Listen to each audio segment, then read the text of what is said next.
అరే! ముందుగాల మీలో ఎంతమందికి పెసరకట్టు అంటే ఎరికేనో కామెంట్ చేయరి చూద్దాము.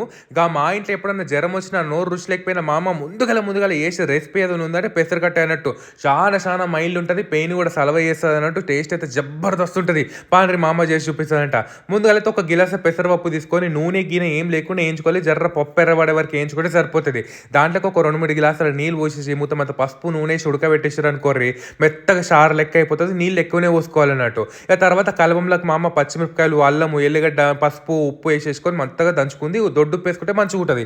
నూనె కాగిన తర్వాత ఆవాలు, జీలకర్ర దంచుకున్న పేస్ట్ ఉంది కదా! అది, కళ్యామాకు, ఎండుమిరపకాయలు, ఇంగువ, పసుపు ఏసేసుకొని మంచిగా ఎర్రగా గోలినంక మరుగుతున్న చారులో ఏసేసుకొని మీదికెళ్ళి మొత్తమంతా కొత్తిమీర ఏసుకోవాలి. దీంట్లో గరం మసాలా, ధనియాల పొడి అవన్నీ ఏముండవు. ఎందుకంటే చాలా మైల్డ్‌గా ఉంటదన్నట్టు మొత్తమంతా కొత్తిమీర ఏసుకుంటే సరిపోతది. కానీ ఇక ఉడుకు అన్నంలోకి నెయ్యి పొట్టేసుకొని గీ చారు అదే పెసరకట్టు అంటారు.